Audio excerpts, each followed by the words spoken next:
Nvidia claims that the GeForce RTX 3070 offers performance on par with the GeForce RTX 2080 Ti at half the price.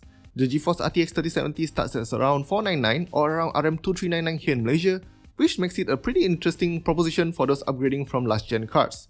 With that said, we will be looking at the relatively premium GeForce RTX 3070 card, namely the ASUS TUF Gaming GeForce RTX 3070 OC Edition here today. Priced at RM3199, is it able to justify its price? Well, we'll see.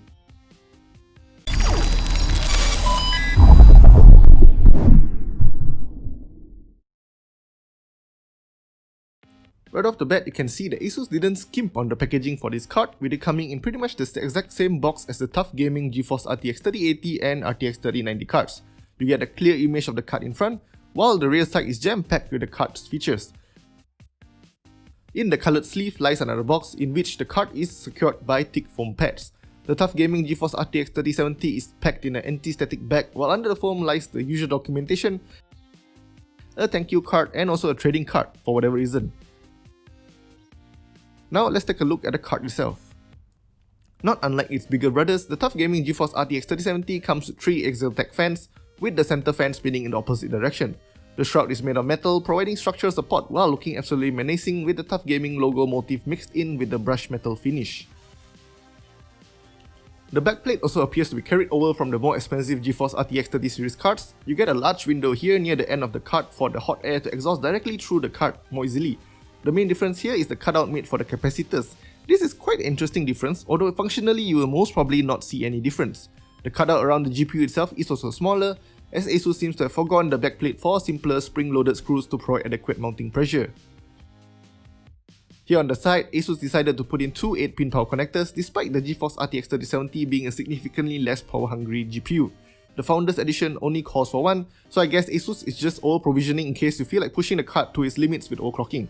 Next to it, there's a BIOS switch which is pretty nice to have. The performance mode and quiet mode only changes the fan profile without affecting the power limit or boost clocks. We see the biggest difference from the higher end cards when we look at the heatsink itself, as the aluminium fins do not entirely fill up the space between the shroud and the PCB. This is because ASUS decided that the GeForce RTX 3070 won't need nearly as much cooling as the RTX 3080 or RTX 3090 cards, and thus decided to do away with the 2-piece cooler found on the pricier cards. Still, as you will see soon enough, this is more than enough to keep the card running cool. Taking a look at the PCIe bracket, ASUS also packed in 2 HDMI 2.1 ports and 3 DisplayPort 1.4a, more than what the Founders Edition offers. However, this is sort of a moot point as Nvidia will only support 4 monitors tops, so the extra port is only there so it can plug in 2 HDMI monitors without having to resort to adapters. Or on the other end, you will see 4 heat pipes sticking out of the aluminium fin stack. ASUS's TUF Gaming GeForce RTX 3080 and RTX 3090 cards both come with 6, but then again we have to remember that this is a much less power hungry GPU here. You still get 2 screw holes, presumably for securing to a GPU brace or support to avoid sag. RGB enthusiasts might not find this card all that enticing, as the TUF Gaming GeForce RTX 3070 only comes with this small patch of ARGB lighting. Yes, you get ARGB, but it is all crammed into this small area here. Personally, I am fine with it even though I am a big RGB buff. Now, let's take a look at the performance. As we are looking at the TUF Gaming GeForce RTX 3070 OC Edition, it comes with a slight factory overclock, but there was apparently enough to give it 7% better performance than the Founders Edition card in superposition. Although we can see that it doesn't quite cut it when compared to the ROG Strix GeForce RTX 2080 Ti OC Edition we reviewed previously.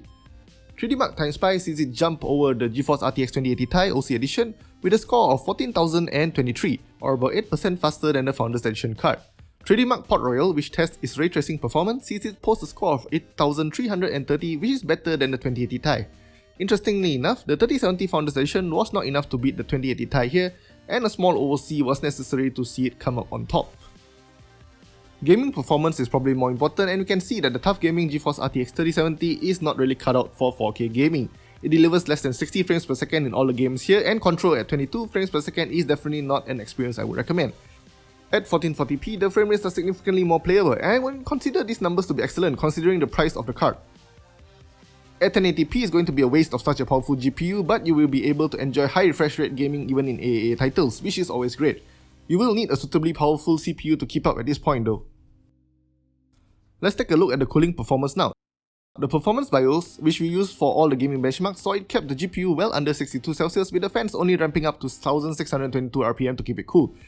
The Q BIOS also does a similarly good job, with the only difference being the fact that it's slightly slower ramp up to the steady state fan speeds.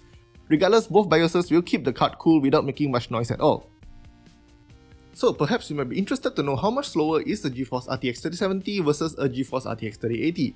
We did get the chance to test both the TUF Gaming GeForce RTX 3070 OC and the TUF Gaming GeForce RTX 3080 OC, so these are the results. You'll be seeing about 30% slower performance at 4K, and at 1440p the gap closes somewhat, but we still will be seeing a pretty significant lead by the pricier card. That's probably what you would expect when you choose a more affordable GPU anyway.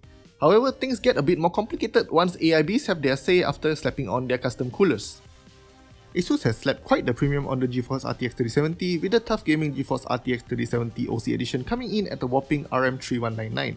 ASUS offers the TUF Gaming GeForce RTX 3080 for just RM3599, which is just RM400 more for quite a bit more performance. Why is this card so expensive? Well, the ASUS TUF Gaming GeForce RTX 3070 OC edition offers a rugged design and a great cooler, and good performance across the board as well. Compared against the Founders Edition card, you get more display ports and it also runs significantly cooler. It also posts good performance at up to 1440p or 4K if you're okay with DLSS. The power LED warning system is also quite nifty. But with it priced this close to the GeForce RTX 3080s in the market, all those benefits sort of amount to nothing, because while it is an excellent GeForce RTX 3070 card, no matter how much you overclock it, it will never touch a GeForce RTX 3080. And that is a real shame, because ASUS probably did put in just a bit too much love into the TUF Gaming GeForce RTX 3070, making it a tad too expensive for its price bracket. And so that's it for a review of the TUF Gaming GeForce RTX 3070 OC edition. Let us know what you think of it in the comment section, and if you enjoyed it, make sure to give us a thumbs up, subscribe to our channel if you haven't already, follow us on Instagram and like our Facebook page. I'm Vincent Chan from Porter.net, and I will see you guys in the next video. Bye bye!